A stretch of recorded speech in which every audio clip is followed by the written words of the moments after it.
All right, good morning, ladies and gentlemen. My name is Joy Woodard. I'm here with the Borderland Sports, and today reviewing our Borderland Sports Report First City All-Teamers. And sitting next to me, I have Miss Leslie Mojica from Burgess High School. Good morning, Leslie. How are you? Good morning. I'm good. How about yourself? I'm doing great. Thank you. Well, first of all, congratulations on making BSR first team. How do you feel about that? It's a pretty exciting thing. Mainly as a sophomore, I'm young and I'm still learning. So to be rewarded, it's amazing. Yeah, I think that's really awesome, and it's a testament to who you are and what you've done, so congratulations. It is a well-deserved honor, but you're right, you're a sophomore, so what do you think motivates you every day in practice? What do you think got you to this point? I think my mom's my biggest motivation, and can be the best player I can be. Awesome. And what injury did you have? I tore my ACL meniscus a year ago in area as a freshman. Wow. And then you said right now you are without a brace. Is that correct? Yes, I just got released off of it. Wow, that's a lot of mental fortitude. What helped keep you going during that injury? What got you? Well, what kept you focused so that you could get back to this point? Honestly, I just like winning, so I just pretty much thought, like, if I can just keep winning, I'm focused and I keep wanting to win. And it's just going to keep motivating me to push harder and try my best. Awesome. So can you tell me, what are your goals for basketball? What do you want to do in life with this? I want to play college ball, even if it's just like JUCO. It doesn't have to be D1. I don't think it's very important to play D1. As long as I'm playing what I like to do, it's something I love, and if I can keep going forward with it, then I will. Well, that's awesome. I can really hear your love and your passion for the game. So my last question to you is, what advice would you give younger players looking to be in your spot in the future? I started playing basketball when I was in 7th grade. So I'd say start while you're young. Don't limit yourself to things, to sports. Keep your options open. Watch a lot of film. Learn from other people. Learn from your mistakes, and just practice. Well, that's awesome. Well, thank you, Leslie. I look forward to seeing you. I'm sure I'll be playing against you in the future, but it was very nice to meet you, and good luck this summer, and good luck next season. Thank you. All right, congratulations. Thank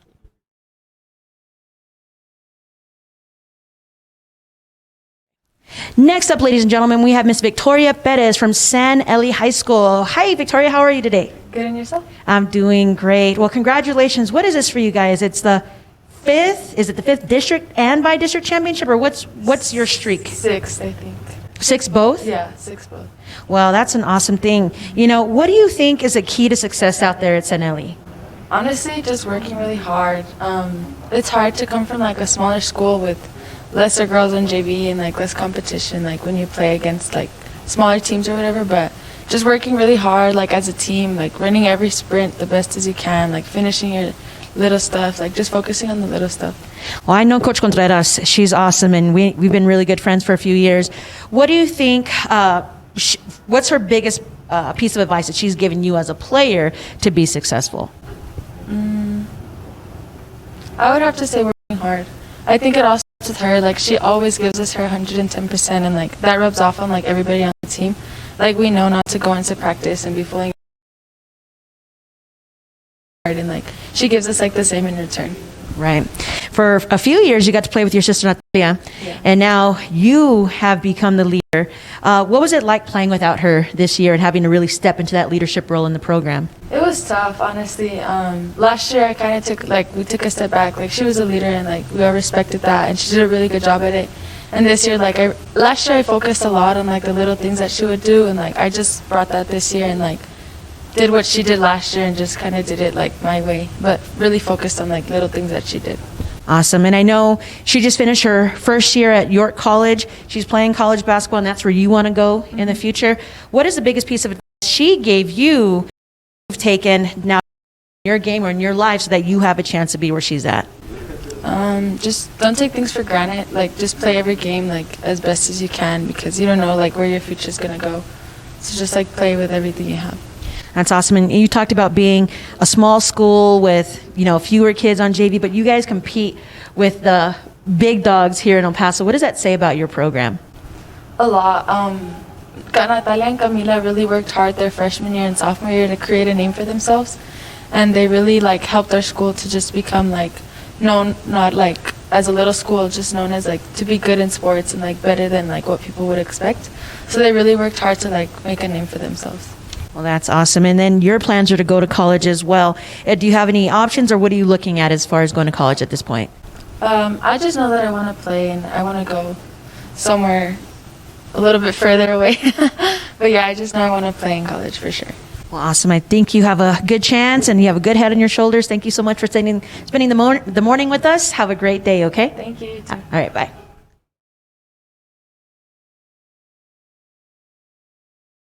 Right. Now we are here with Miss Tiana Lidge, who is going to Southern University next year. Good morning, Tiana. How are you? I'm good. How are you? I'm doing great. Good to see you here with us this morning. When did you start playing basketball? It hasn't been that long, has it? No, I started playing my freshman year. Freshman year at Andrews, correct? Yes.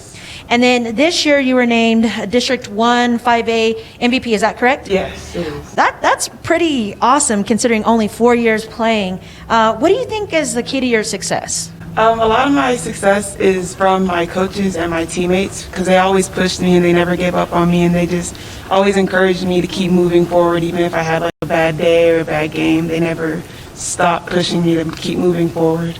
That's awesome. And then you guys had another successful year at Andrus. Your coaches have done a really good job of really bringing that fervor back to your program. What do you think has been the biggest change that you've seen in your program from your freshman year to now? I would say my role in it, because my freshman year, I was obviously on freshman because I was trying to still learn the game. My sophomore year, I didn't really play a lot. It was more watching, seeing how things started going, how things were supposed to be done. And it really started to change my junior year, because I became more of a leader and started doing more. And then that all picked up a lot in my senior year, even though it was kind of different and weird because of Corona, but it really just pushed me to be like a leader for my team. And you talked about leadership, being a leader. What is a leader? What does it entail to be a leader for your program? Just being able to pick people up when they're down and just pushing people to keep moving, because everybody's not going to have their best game every game. And you just have to tell them, hey, yeah, you're not doing good on offense, but hey, you're lining up on defense, keep pushing, the rest will come through. Right. Awesome.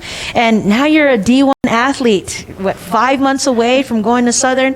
What can people learn from your story? Because it's such an awesome story. 4 years playing and now a D1 athlete. What can they learn from you? I would say it's all in what you want to do, because you just have to believe in yourself and surround yourself with people who believe in you and just want to see the best in you, and just work hard.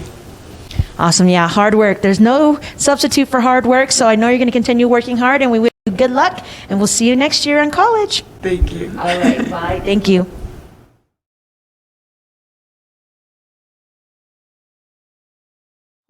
And up next, we have young sophomore, Ms. Jalen Morrison. Good morning, Jalen. How are you? Good. How are you? I'm sorry. I'm good, thank you. Thanks for joining us on this Saturday morning. I see you have a cast on there. What happened? So I was in a tournament last August, and I landed normal, but like on the inside, I felt like a pop. And I played throughout the season. I wanted to play.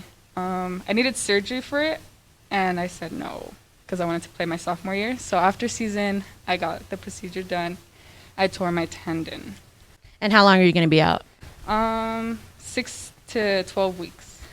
That's a long time for you. I mean, as long as I've known you, you've been doing something every single day for your entire life. I don't think you've sat out maybe more than a week, if ever, in that time. So how are you able to handle this and stay focused on your goals? You know, since I can't do a lot of lower body stuff, I do a lot of upper body. So to stay in shape for, next season coming up, and yeah, that's basically what I do. Awesome. And you're a 2-sport athlete or you're a 3-sport athlete? I'm a 3-sport athlete: basketball, volleyball, and track. Awesome. And of the 3, which would you say is your favorite? Basketball, definitely. Basketball. Well, you have a huge legacy in basketball for your family. Your mom was a great basketball player, your uncle Sal, you have your older brother Jason, your cousin Sal, and your cousin Caesar that all played at Hanks with you. What does that mean to have a great familial legacy at the same high school that you're playing at? It's fun. I don't know. I just wanted to keep playing for it to run in the family and in the future. Awesome. And you guys had a really good season at Hanks this year. Tell us a little bit about the highlights of your season. So this year, I was improving on my outside shot. It was really fun playing with the team this year, especially with the new coach. He really just let us play. And, he just let us do what we had to do as our own. Yeah, I saw a lot of people who had previously been role players really step up and take a leadership role. How were you guys able to bond and adjust to that new system that he has for you guys? It wasn't much to adjust. He just really let us play. He just told us, just play. That's awesome. And that's freeing. Awesome. And you probably just have been playing your whole life and you have some aspirations. What do you want to do with basketball in the future? I want to continue to play in college. That's I just want to play. You just want to play. Yeah. Awesome. And you're just a sophomore. You were named the BSR to the first team All City. You're named El Paso Times All City. How do you keep motivated? I mean, you've accomplished so much at a young age. What's going to keep you motivated going forward? What keeps me motivated? I don't know. I just love playing. That's all. That's simple. The love of the game. Well, that's all, Jalen. We look forward to watching you the next few years. I hope you heal up soon, and then we'll see you soon, okay? Thank you. Thank you.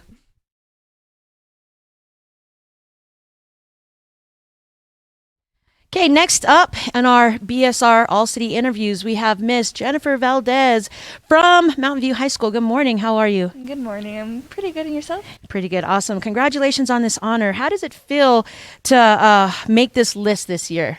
I feel I feel accomplished with myself because I'm a junior and it's just very happy. I'm just very happy about it. That's awesome. Over the last few years, you guys at Mountain View have been really building that program. What do you attribute to your continued success and growth out there?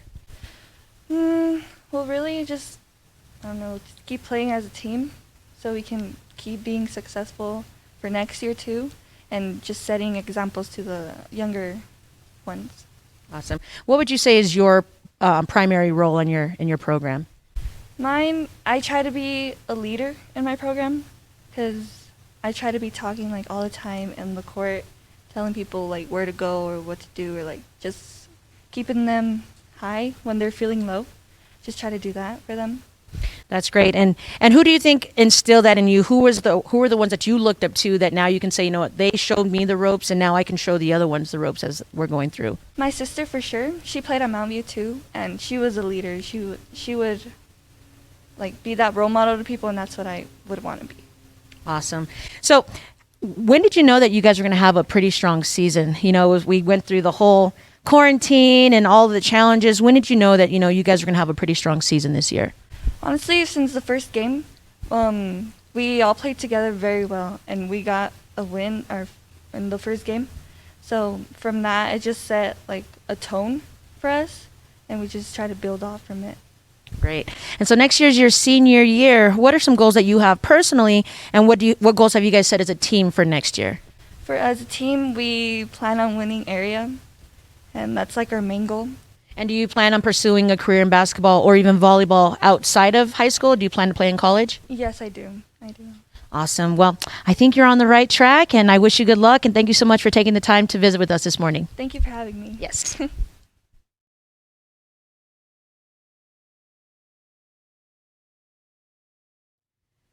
All right, we've got a real special interview right now. We get to interview and present the Borderland Sports Report's Outstanding Player of the Year award to none other than Canutillo's senior phenom, Miss Alyssa Bonilla. Good morning, Alyssa. How are you? Good morning. How are you? I'm doing good. Congratulations on being named the BSR's Outstanding Performer of the Year. How does that feel for you? It was really great. I mean, I'm like really humbled about it. Yeah. It's awesome to see. I mean, you're really quiet. You seem a little shy, but when you step on the court, you're a completely different person. How do you turn that switch on when you step on the court? It's just different. I mean, it's like something I love to do is just being on the court. It's just like me, just block out everything and just play basketball. And you know what I love about your game? You're not just an offensive player. You get after it defensively as well. You're an all-around player. What do you think? How do you feel when you walk into a gym and people look at you and they're like, "Oh, she's tiny, she can't do it," and then you get on the court and you just tear it up? What motivates you just to go and show people up every single time you're on the court? I think it's just my size. Like everybody just thinks nobody could do anything because you're small. So I feel like I have to prove the point and make it a point to like people that are short that they could do anything. I think that's great. I'm short too, so I understand. I get motivation from you too. But you've been proving people wrong and making a statement as long as I've known you. Your freshman year, you were the newcomer of the year in 2-5A, and then you guys went over to 1-5A. And then last year, you were the MVP for the district. Now in 2-5A, you're the MVP for the district. You were just named Outstanding Player of the Year. You're TGCA All-State Player of the Year. You were named All-American. I mean, those are really awesome feats. What can you tell, like you said, motivate those younger players? What can people learn from watching you and your game and the success that you've had? I think it's just like dedication to the game. Like you just have to work hard and you'll get to where you want to be. Awesome. So tell us about that All-Star game. It's in San Antonio. Is it this coming weekend? Yes, it's on Friday.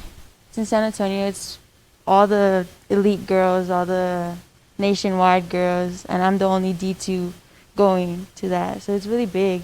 And you're the first person, I think, in El Paso history to make that pool. What does that mean to El Paso to have a representative like you playing in that game? I think it's great because then it sends a message that everybody could do it. It's possible for anybody here in El Paso to be able to go out.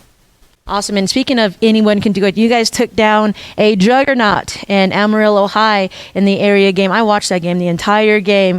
Me and my team watched it online, and we were of course rooting for you. But you just took care of that game. You were poised. What does it mean to your program to get to that point and beat such a predominant team in the state? It's just like the confidence that we have, and like that Canutillo is just not like, it's more than what everybody thought it would be, because it's like Canutillo was like really not that good at sports or whatever, but now we like showed El Paso what Canutillo really is.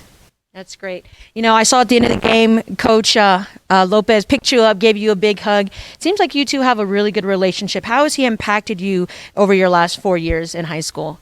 He impacted me a lot. He really taught me how to be a leader on and off the court. He taught me how to talk to the girls and get them to where we were in the season. And we were just really close. That's awesome. And now it's over. Your high school career is over, but you're on to bigger and better. You're getting ready to go play college basketball. What is a legacy that you hope that when people look back at you and they look at Alyssa Bonilla, what is a legacy that you want people to say you left on El Paso basketball, but also at Canutillo High School? Just that,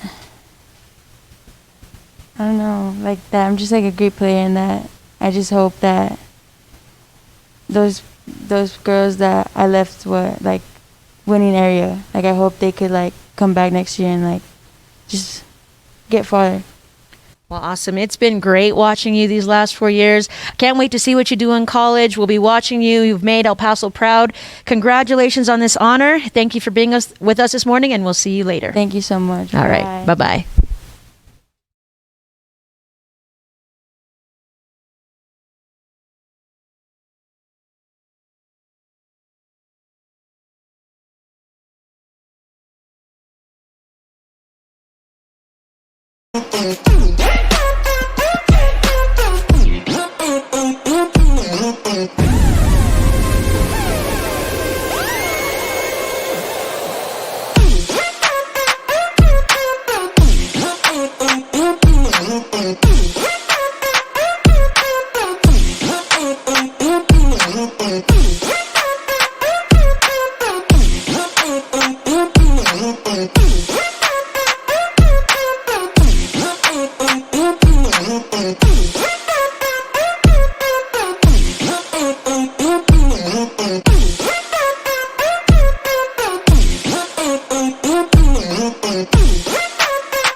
We are back with the Borderland Sports Reports All City Outstanding Coach of the Year, Mr. Eric Weaver from Chapin High School. Hey, Coach, how are you? Well, how are you, young lady? Good, thank you. Congratulations on being named Outstanding Coach of the Year. What does this honor mean for you? It means everything for our kids. It's a testament to the young ladies that put the work in this year, bought into what it is that we were attempting to do, and the success that they achieved on the basketball court. It's our job as coaches to give them an opportunity to be successful, set them up for whatever is best for their talents, and then get out of their way and just guide them in their process. And those young ladies are competitive. They want to win, and that was the results. And I get to sit here and say, that we at Chapin High School were able to achieve a lot this year, and I'm very happy and proud to receive the award. It's very gracious of you. That's awesome. And this is just your first year at Chapin. And, considering all the obstacles that we had to face this year, when did you know that you guys were going to have a pretty special season? Pretty early on. Eye contact is a big thing with young athletes in general, and when they walk in hungry for guidance and wanting to be better, they took everything that we asked them to do as a coaching staff and ran with it. They forced us to really up our timeline, like we spoke on before. We're a little ahead of schedule in my eyes. I think we've achieved a little bit more than I thought we would early on, simply because of the tremendous mindset of those young ladies, willing to take coaching. And that's resulted in the success that we had in being able to win a district championship for the first time in almost a decade, and get a by-district playoff win, and really show that we're capable of doing some great things in the playoffs moving forward.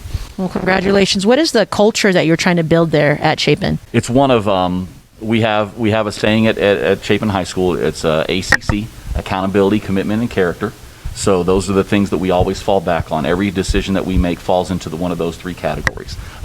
The basic accountability being willing to be held accountable for everything we say that we are committed to, and understanding what that commitment means. Once we make that commitment, there are no choices. You are dedicated to that commitment. And then the character that you show within that, your daily behaviors, do they match the commitment that you made? If not, then we need to reassess what that commitment is. Do we agree to be held accountable to that, and go through that process over and over again? So as long as it falls into one of those three categories, it's what we do.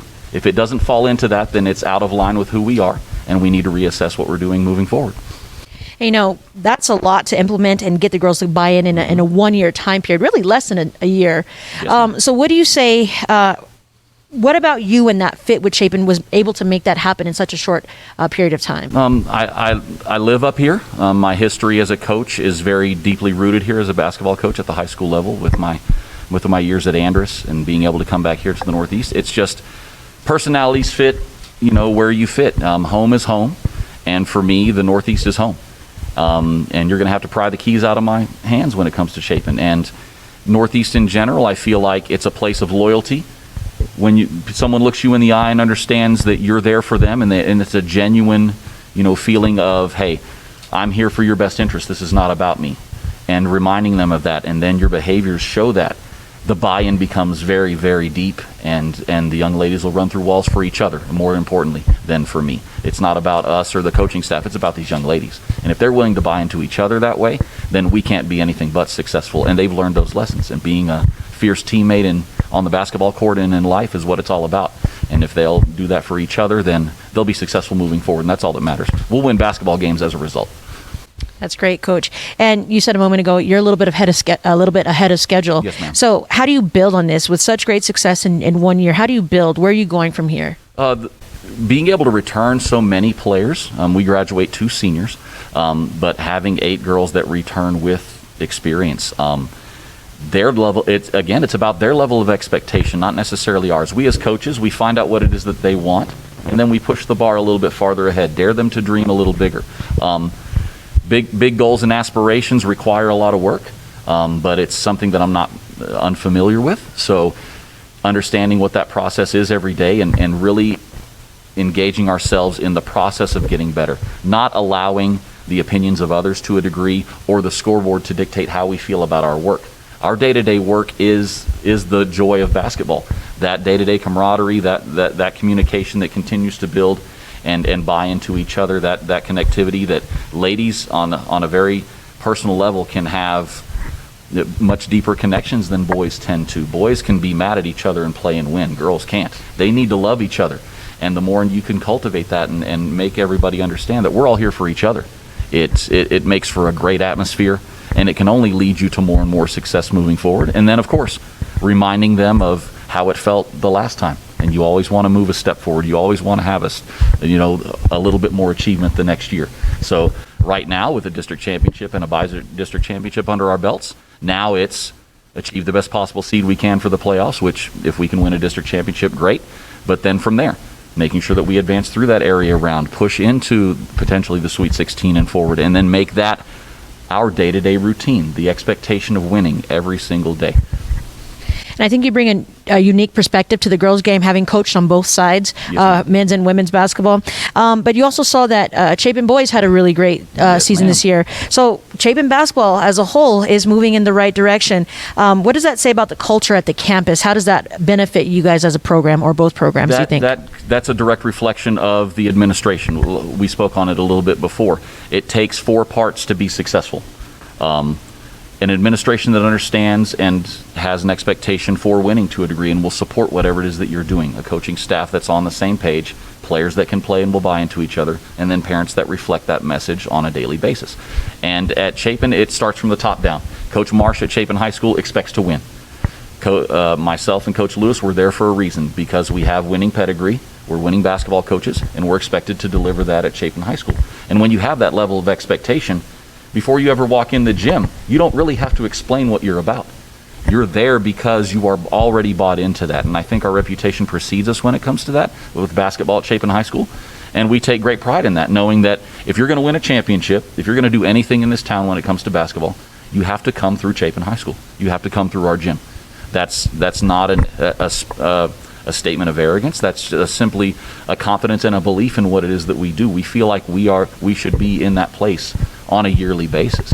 And because we're putting in the work that we do every day, I think we're allowed to say, hey, yes, we belong in that conversation.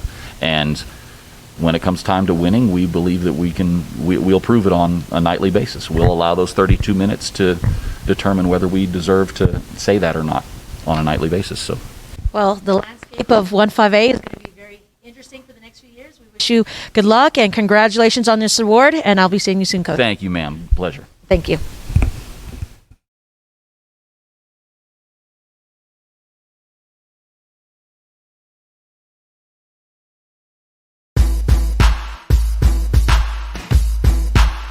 Well, a couple things. The recruiting process is always going to be challenging, especially when you come to a junior college and, having to go out and explain to parents and players the benefit of being able to do that. So what are some of those benefits that a student athlete who is looking to continue to play in college could gain from that 2-year or even that 1-year experience there at a junior college?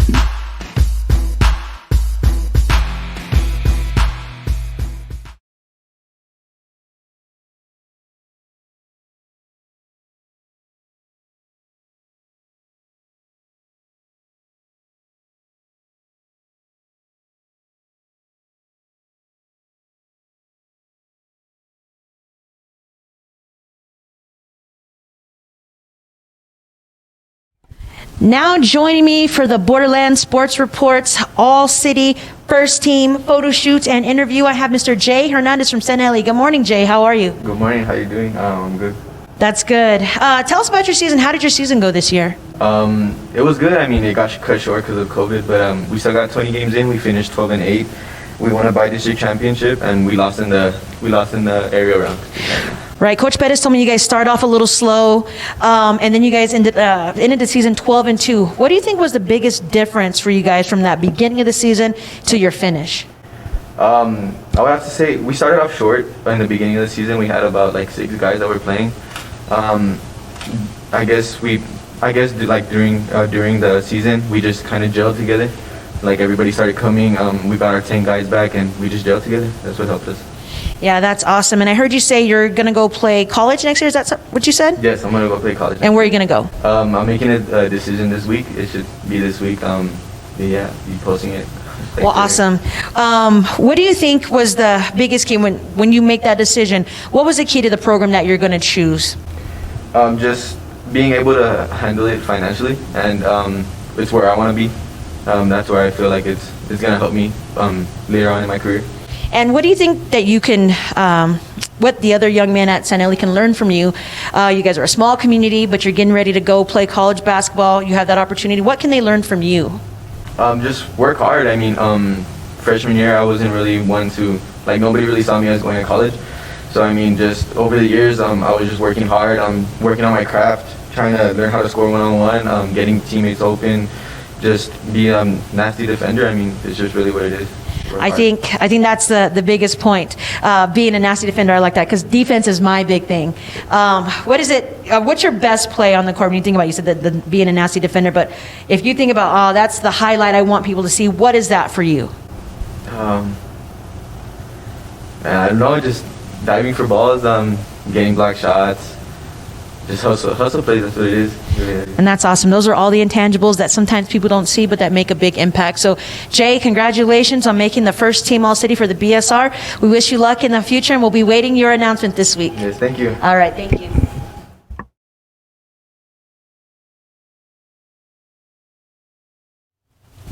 All right, and now with the Borderlands Sports Report First Team All-City interviews, we have Mr. Tony Brown. Good morning, Tony. How are you? Good, and yourself? Good, thank you. So you play at Bel Air for Coach Deibler, huh? Yes, ma'am. I've known Coach Deibler since school. He was I think a graduate assistant. I went to Hanks. He was a graduate assistant, and he started out there, and then he's been at Bel Air ever since.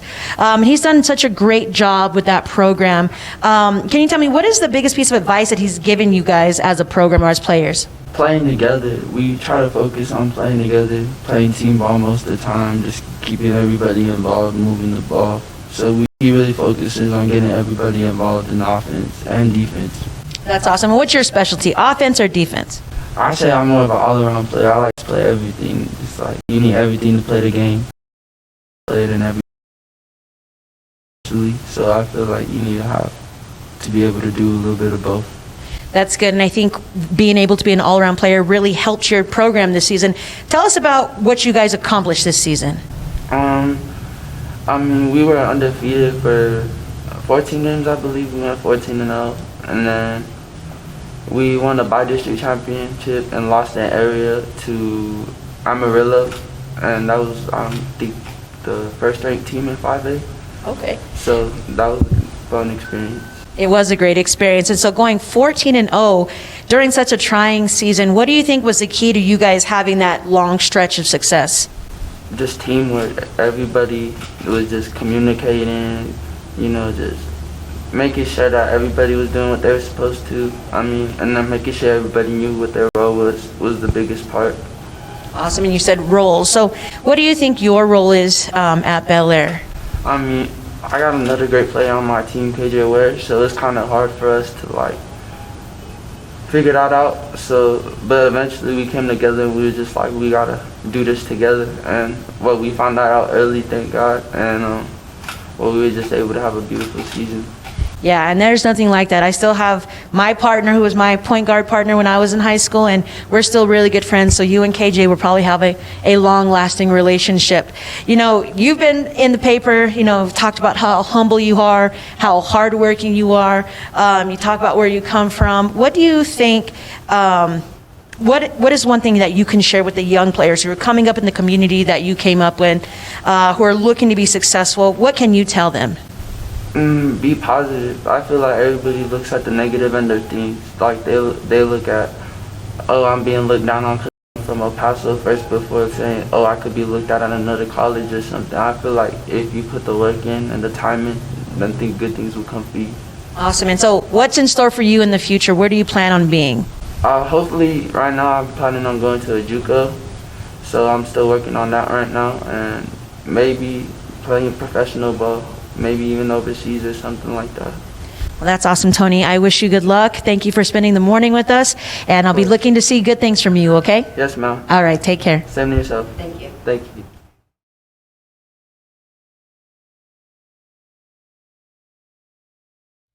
Here at the Borderland Sports Report, we are honored to have Coach Rodney Lewis of Chapin High School, and we are honoring him today as our Outstanding Coach of the Year for the BSR. Hey, Coach Lewis, how are you today? Great. How you doing, Coach? I'm doing good. It's been good talking to you off camera, per se, but congratulations on the award. What does that mean to you to earn that award? It means everything, but more importantly, it's an award for kids. That's why we're in the business, Coach. And when you get blessed to have the kids that I had this year and for them to be able to do the things that they've done, this award is for them, for the community, for the people at my school, my administration staff, it's for everybody that believe in us and put us in a position that we can go try to make the best move we can for El Paso and for our community. Well, that's awesome. That's why we get into this field for kids. Give us a little bit about your coaching background, Coach. Where have you been in your career? Oh, man. I started at Chapin as a freshman coach under Tom Schuckett. He gave me an opportunity when the school first opened up and they were building. First year was Schuckett, Coach Schuckett first, and the next year was Coach Ortega, and then I became the freshman coach. I was there for 4 years, and then I was blessed to work with Coach Forbes for 11 years at Andrews, and during that time I've learned a lot. He gave me a lot of responsibility.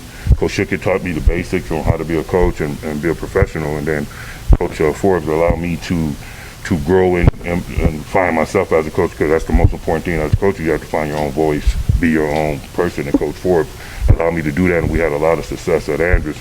And then after 11 years at Andrews, I decided to move, to get away for a minute. It became a lot here. And then I went to Arizona and coached under Coach Jake Marine, one of my friends from college, and it was a fun year because we went to the Elite Eight there. And then the Chapin job opened up, and I have my kids here, and I'm sitting down, we're talking to my kids about moving back, and they all agreed. My best friends, Coach Wallace, Coach Weaver, talked me into it, was very supportive through the process, and I applied for the job and got the Chapin job, and I've been here for 3 years, and it's been a joy. No pun intended.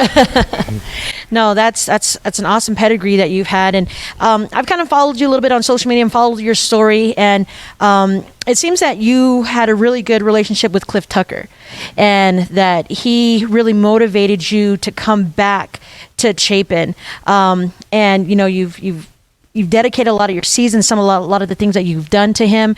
What do you think he would say about the success that you guys have had in the last 3 years as a program? I wasn't expecting that question. Anytime I get to talk about Cliff, I'm blessed. Anybody that knows that guy, had a chance to be around him, I was blessed to be like a father figure to him and to know him since he was little and to coach him. He, to be honest, he's outside of my kids, he was the main driving force of me coming back, because prior to his death, that's when all the interviewing and stuff was going on. So we had a lot of dialogue, back and forth about how much it would mean to him or mean to our community for me to come back. So what would he be thinking right now? First of all, he'd be upset that we lost. But more importantly, I think he's smiling down that we are doing well and that we're making history at the school, and he probably would want to be a part of it. And if he was still alive, he'd probably be one of my coaches on the outside, because I'm quite sure his professional career will still be going, but he would probably be at practice and helping and bringing his happiness, his joy, his vibe, his great spirit to the gym, and teaching kids like KJ Lewis and the other guys on my team how to prepare for this game and represent Chapin. I think he would be proud. And, he was such a once-in-a-generation talent there at Chapin, and you just mentioned KJ, who was another once-in-a-generation talent. Do you see any similarities between the two players in their game and how they approach the game at all? I tell people this: there's no similarities. Cliff approached the game with the mindset of it's a privilege and honor, and I'm gonna have fun at all costs. Coach, you can rip me, I'm gonna laugh at you, and then he just turns everything into ease, and you're in the gym with him and you can't stop laughing. I mean, you want to have serious moments, but he's always going to find a way to turn it into something fun and make you lose. And he cared about his teammates more than he cared about himself. On the flip side, KJ is a dog. Like, to be so young, so talented, so gifted, he's just a fierce competitor, and so we're a lot alike. And so we bump heads a lot because he wants this, he wants that, and he's just going to try to win at all costs. Cliff has a different approach, but when you cut on the lights, when it comes to winning, then that's when the similarities start. Like, neither one of them wanted to lose, so they'll do whatever it takes. Cliff will do it with his all-around game, and KJ will do it being a dog defensively and being an attacker. So it's really not similar. No similar, but the approach of winning. But equal, right? But winning is the game, and you guys did a lot of winning this year. How do you balance that, having that such talented player and trying to meld that with the team? What was your approach to making it all work together? Well, it started last year when he first transferred in as a freshman. He was green, a lot of maturity on the other side. He's a Midland kid, and they have a tight community, a basketball community there. His mom is a coach, Monica, and they have a tight community. Those kids grew up, and if you notice, all Midland kids, no matter where they're at, they play hard, and they're making an impact on where they're at. So he had to adjust, and it was tough for him to leave Midland behind. So we did our adjustment starting last year. So coming into this season, I was already knowing that we were gonna, the way we lost last year, we were already had the mindset that we wanted to improve. So he changed, he grew mentally, he had a great summer, put himself out there, got himself nationally ranked, got himself state ranked by what he did over the summer, which was incredible during the pandemic. And then he just brought a different mentality back. And then he accepted his team here. Last year, they didn't really accept him. He didn't really accept them. And so it was a little, it was hard to deal with. But this year they were really, really close, much closer than last year. So I think they all had decided that winning was more important, and they had a goal of winning the state championship. And so with that, the team gelled, and it was much easier to coach them this year. And there's always that storming part of assimilating into a team. And, assimilating into a new culture at Chapin, you've come from a really great pedigree. How were you able to come in and establish your presence as the coach and build that culture at Chapin that's gotten you to where you're at right now? Well, I'm a Northeast guy, Coach, so it doesn't matter what school you're coaching at in the Northeast, whether it be Parkland, Irvin, and Chapin. The kids want to be pushed. They want to be successful out here, and I'm all around the Northeast, so kids know who I am, whether they come to Chapin or went to Andrews or wherever, because of my presence. I go to middle school games, we go to track meets, we try to be as supportive as we can with our youth, whether they decide to come play for me or not. That doesn't matter to me, because at the end of the day, we just want to see all these kids around here have an opportunity to make it. So it didn't take long. The school we have great leadership at the school with Coach Marsh, and the rest is easy. They're very supportive. Our faculty and staff is very supportive. The kids are very supportive. Our other coaches in the other programs are very, very supportive because they're winning as well. So coming in there, my biggest fear was, how do I get to be like Coach Morales in volleyball or Coach Mills in softball? I mean, these guys winning constantly. It'd be embarrassing to come over here and not put anything up in the rafters. So I took it as a challenge, and we're just going to keep grinding. Well, it seems like challenge accepted. You know, I talked to Coach Weaver also, who was our girls coach, outstanding coach of the year, and I hear a lot of consistency of message from the two of you, which I think is really awesome. And you guys have come from that same coaching pedigree. How do you guys work together to continue making both programs succeed on campus? Well, when you coach with your brother, you're only going to get better. So Weaver, his greatest strength is his preparedness in anything he does. So, like we're doing our budget yesterday, and I know that if I have him sit next to me, that I have to step my game up because I already know he's going to be prepared. I'm the older guy, so sometimes like today, I sleep in. You have to wake me up, but I know he's going to be there. I know he's going to always have my back.